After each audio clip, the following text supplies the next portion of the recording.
juróom-ñaari weer ginnaaw bi mu faloo ci bopp mairie bu Ross Béthio Faly Seck di jëmmal programme bi nga xamante ne nesiroon na ko ci bi muy dagaan baatu askan wi ñu ràññee ci nag ay pàcc yu bari moo xam ci cadre de vie muy di dundunu askan wi ci wàllu éclairage public ci wàllu jeunesse ak sport ci wàllu eau ak assainissement santé éducation ak yeneen yu ni mel.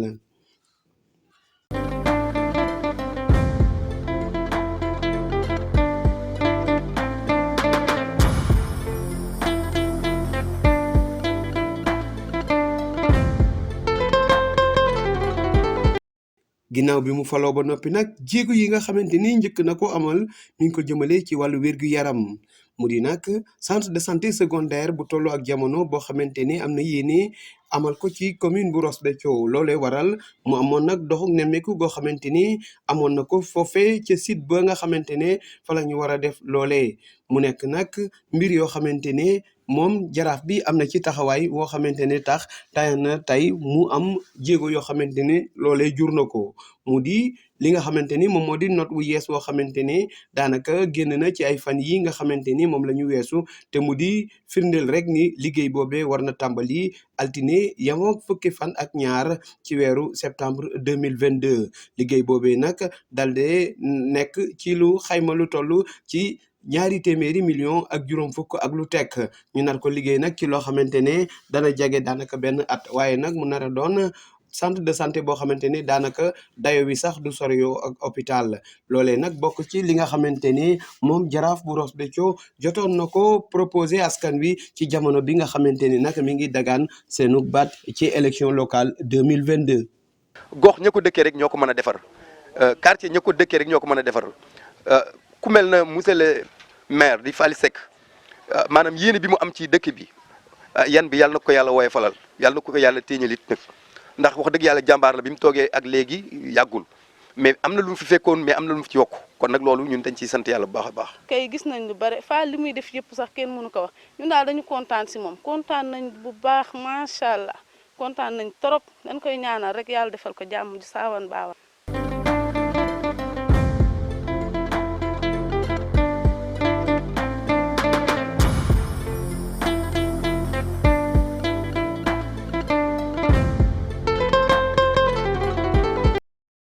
naka noonu ci éclairage public Faly Seck daal di jublu ci liggéey bi daal di indi nag li nga xamante ne moom moo di loo bu njëkk tamu toll ci juróomi téeri lamp yoo xamante ne dafa toll ak jamono daal di koy def fi nga xamante ne moom moo nekkee ci route nationale numéro 2 waaye nag ak fenn foo nga xamante ne ay roq la rek yu nekk ci biir gox bi loolee yëpp rek ngir gën a mën a ñoŋal li nga xamante ne moom moo di wàllu kaaraange gi waaye nag li nga xamante ne moom moo di nekkinu doomu aadama yi mu nekk loo xamante ne askan wi addu nañ ci wane nag seenu mbégte ci lii nga xamante ne nag nekk na lu yees ci gox bi. poto lampe la ñu indilaat pour yokk côté yi nga xam ne amuñu woon lampe ñu am lampe waaw su ko defee loolu dafay bokk ci yokkute ndax sécurité moo yor dëkk te it bokk na ci li sécurité mooy fi nga dëkk mu leer mais bu lëndëmee rek sécurité dootul am foofu. xam nga man mii di wax yow mii fekk nañ ma fii ci kër gi yii nii agressé ma guddi te boobu li ko waral mooy lëndëm moo ko waral. jël valeur presque lu jege 500000 fii ci sama bitik loolu dal na ma fi man fii ci Ross Béthio. lu jëm nag ci wàllu yokkute courant bi nga xamante ne dina gën a dem ba gën a sore fenn fu ci nekk ci gox bi jaraaf bi dal di ci indi programme boo xamante ni moom la ñuy tuddee extension mu nekk nag loo xamante ni yokk nañ ko ba mu dem sax ci kër yu bees yi nga xamante ne mën nañ leen gis ñu nekk fii nga xamante ne moom moo faree ci ginnaaw quartier bu Mboyeen waaye nag fi nga xamante ni tamit moom moo faree ci ginnaaw quartier bu ca démb ba ci nag loo yi nga xamante ne ñoom ñoo nekkee ci commune bu Ross Béthio nga xamante ni jotoon nañ leen lotissé waaye nag kenn dëkk gu ca woon foofee yëpp rek extension bi ma nga jëm ba foofee mu toll nag ci lu ëpp ñeent fukki poto yoo xamante ne samp nañ ko foofee mu nekk nag ay poto yu moderne yu toll sax ak jamono yoo xamante ni rek lépp la ngir jëmmal li nga xamante ni moom moo di kaaraange jëm ci wàllu éclairage public waaye nag fexe ba askan wi nga xamante ni ñoom ñoo dëkkee foofee ak ña fa nar a ñëw ëllëg kenn ku ci nekk rek bañ a am jafe-jafe ci wàllu courant.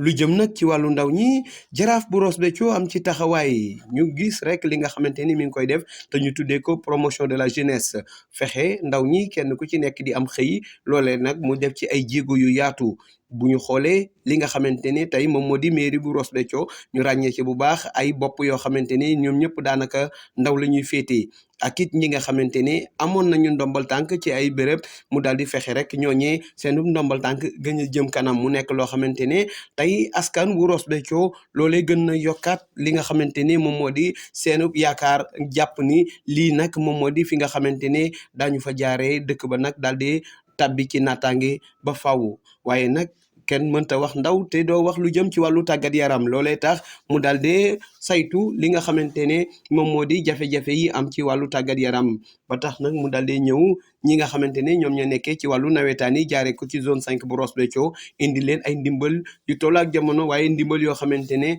dana saafara bu baax a baax seen i bëgg-bëgg mu daal di koy tàbbal ci seen loxo loolee waral président zone 5 yëkkati ci kàddu waaye nag ak yeneen autorité yoo xamit ñoom ñëpp ñi ngi nekk ci mouvement associatif yi.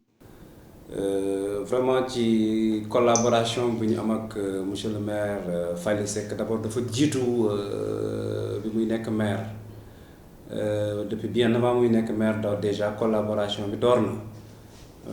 mu defal ñu ay appui yu considérable ci wàllu environnement bi ñu ak benn tournoi bi ñu doon organisé fii à hauteur de 300 000 francs ñu demaat ci wàllu enrôlement licence yi ci wàllu subvention à la zone 5 ci wàllu appui aux ASC loolu yëpp ñu mën a ko xayma ci xaalis buy toll bu bare buy toll presque si 2-3 millions loolu yëpp mu nekk appui bi nga xamante ni dafa jëm à l'endroit des ASC à l'endroit de la zone 5 à l'endroit de la jeunesse sportive donc vraiment c'est une enveloppe considérable. ASC yi vraiment fu mu leen jëlee sore na parce que déjà kenn umpalewul nu stade Ndiorno bi ñu nekk di fa footballé amoon nañu problème recette on a eu d'énormes difficultés pour terminer sunu saison mais avec son appui colossal bi mu ñu defal moo ñu permettre ñu mën a terminer saison bi ba tey ñuy wax ko affiche finale. beneen bi mooy ASC yi demoon nañ ba tollu benn instant seen budget daanaka jeexoon na mu jël appuyer leen à hauteur de 1,7 million francs mu delluwaat encore au niveau de la mairie ñu fexe ba mettre à la disposition des ASC un appui financier à hauteur de presque 80 000 francs par ASC donc loolu yëpp mu nekk li nga xamante ni c'est une enveloppe considérable et un appui consistant bi nga xamante ni ASC bi sentir nañ ko ci magistère Fally Seck. man mi nga xamante ni tey je suis le secrétaire général de l'ASC Déggo donc ñun au niveau de l'ASC Déggo gis nañu aussi taxawaay bi mu am ci ASC bi parce que activités yi ñuy def muy activité phare ASC Déggo muy récital de Coran boo xamante ni chaque année dañ koy organiser donc l'année précédente boobu nga xamante ni moom nekkul woon sax maire donc le maire bu mu ñëwee ñu def ko parrain donc aussi bay na ci waaram joxe woon fa une enveloppe de 750 000 francs yoo xamante ni donc da ko jàppale woon ASC bi ba organisation bi ñu def ko ba mu mucc ayib ren aussi dafa ñëwaat defaat la même chose jëlaat parrainage boobu aussi defaat ci lim ci war a def xale yi nga xamante ni ñoo doon jongante aussi mu jox leen ay enveloppe yu am solo vraiment donc man en tant que secrétaire général de l'ASC aussi donc dama koy sant ci côté boobu par rapport ak taxawaayam bi nga xamante ni donc am na ko ci ASC Déggo te ni mu koy defee ci ASC Déggo noonu la koy defee ci yeneen ASC yëpp parce que gis nañu rek ASC bi nga xamante ni ASC bu bees la sax muy Dande Leñol nga xamante ni jotaguñ sax participer ci activement ci nawetaan yi donc le maire seen première édition bi nga xamante ni mooy jumelage bi ñu defoon ak ASC Déggo donc moo ñëwoon couvrir que joxe woon fa aussi une enveloppe de 900 000 francs ànd ak ñoom ànd ak jeunesse bi donc taxawu leen ba lépp mën a mucc ayib donc di wax ni rek vraiment nit ku mel noonu buñ ko amee fii ci commune bu Ross Béthio duñu def lu dul di ko ñaanal. jël une enveloppe considérable réfectionner stade bi ba nga xamante ni tey ku fa dem gis xar kanam bi ak porte yi mu fa monté mur yi mu defaraat terrain bi mu plané waat ba mu nekk ba mu praticable pour les acteurs kooku vraiment dana produire un football de qualité joueurs yi dañu football ci terrain bu accidenté wul ba pare encore ASC yi bu ñuy ñibbi am nañ yaakaar ci ne cette année ci dina génn ak ay recettes yu considérable mën a am ndàmpaay tuuti si par rapport ak seen préparation match yi ñuy def.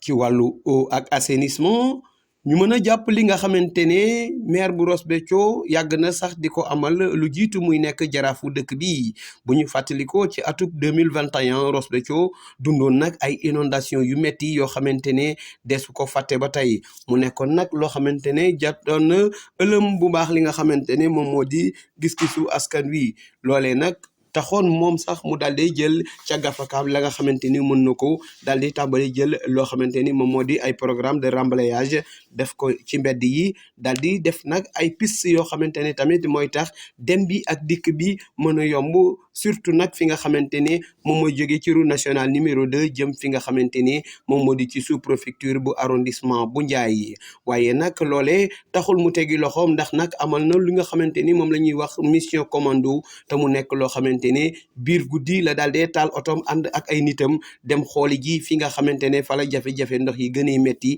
waaye nag fekk fa ña nga xamante ni ñoom ñoo nekkoon ay pompiste doon sax góorgóorlu ci la ñu mën mu ñëw nag taxawu leen xool la nga xamante ni moom la ñu nekkee xool nag la mu leen mën a dimbalee mu dimbalee leen ko ànd ca ak ñoom te noonee nag mu daal di ci sóob loxoom bu baax a baax waaye nag yamul ca loola ndaxte daal dinay jël nag tamit lu jëm ci wàllu ay rembrayage yokkaat ko fenn fu ci nekk ci biir dëkk bi. tey vraiment dañuy sant yàlla ndax boo xoolee yoon bii nii mooy yoon bi nga xamante ni moo jëm arrondissement te ku xam arrondissement xam ni lépp loo xamante ni nit mi ngi koy soxla ci dëkk bi lu mel ni papier arrondissement nga koy wutee kon yoon bi bu ñu ko defaree yaakaar naa Ross Béthio yëpp lañ ko defaral te vraiment ku gisoon temps yi ni mu meloon gis ngeen ak kii image vidéo yi ni mu meloon xam ne ni oto mënu fi jaar tànk sax pour nga jaar fi problème la waaw kon tey vraiment soulagement la ñu defar ko mu mel ni ñëpp am accessible teg ci latérite vraiment yoonu yokkute la quoi dem marché wala nga jaar fi génn am accès ci kaw tali bi sax problème la woon jafe-jafe bu mag la woon waaw kon tey vraiment kontaan nañ lool xam ne lii mooy dëkk quoi vraiment ku ne jàppee rek waaw.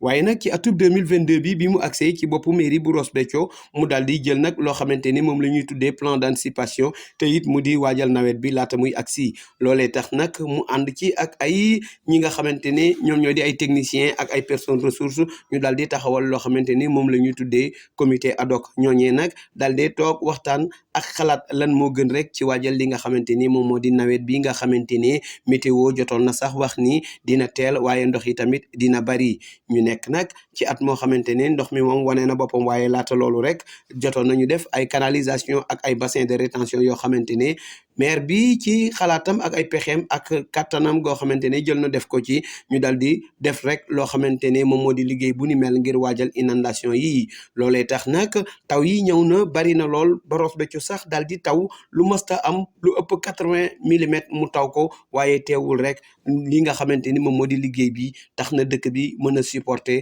situation bu ni mel noonee ngir waajal tamit liggéey boobee ngir waajal tamit nawet bi ak na muy mel moo taxoon moom it lu jëm ci wàllu li nga xamante ni moom moo di curage bi mu jëloon ay hydrocureur jagleel ko askan wi kenn ku ci nekk muy ñëw sa kër daal di lay cureel li nga xamante ni moom moo di sa foos daal di ŋàcce foos yi ngir rek askan wi bañ a am benn jafe-jafe loolee nag mu def ko ci gafakaam waaye nag may ko askan wi ngir taxawoo leen ko waaye fexe ba lépp loo xamante ne moom moo naroon doon yenn ndox yu xaw a am yenn jafe-jafe yi bañ a jaxasoo ak ndoxi taw yi te mu mën a jur tamit loolee jàngoro mu nekk loo xamante ne askan wi wane nañ ci seen mbégte te it ñu yoroon liggéey bi tamit dellu siwaat nañu fésal loolee. Déjà parce que l'objectif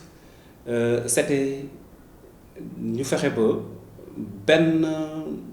fosse septique ñu déverser que si eaux pluviales yi déjà avant muy taw yàlla dimbali nañ ñu ba touché nañu presque 90% des maisons yi nekk ci Ross Béthio fosse septique yi presque yëpp curé nañ leen à quelques exceptions près loolu permettre nañu bu tawee au lieu que ñuy vider fosse septique yi si ndox yi taw yi dana soulager population bi dana protéger tamit environnement bi ba nit ñi mën a respirer un air pur et sain beneen bi mooy pendant les inondations bi mu tawee flaque d'eau yi nga xamante ni mënul dem ci réseau eaux pluviales yi drainage eaux pluviales yi hydrocureur mën nañ fa dem xëcc ndox yi en même temps maison yi nga xamante ni dañuy inondé ba nga xamante ni duñu mën a drainer seen eau vraiment hydrocureur taxaw nañ fa soulager population yi de manière considérable donc loolu mu nekk li nga xamante ni lii c'est un programme de 3 mois yi nga xamante ni maire enclenché na ko sans arrêt chaque jour amul samedi amul dimanche de 8h à 16h hydrocureur yi ñu ngi fonctionner si dëkk bi partout amul tey quartier bu ñu touché wul tey ci wàllu curage des fosses septiques ak les flaques d'eau yi nga xamante ni mënul dem ci réseau drainage des eaux pluviales vraiment kooku population bi am ci soulagement bu rëy suñu téléphone du fay chaque jour on nous contacte chaque jour ñu ngi fay programmation pour que vraiment kon mu wane ni maire li mu def nii mu nekk une action d'envergure de bu mësul am ci Ross Béthio population yi soxla nañ ko lool te yéeg nañ ci seen bopp bu baax.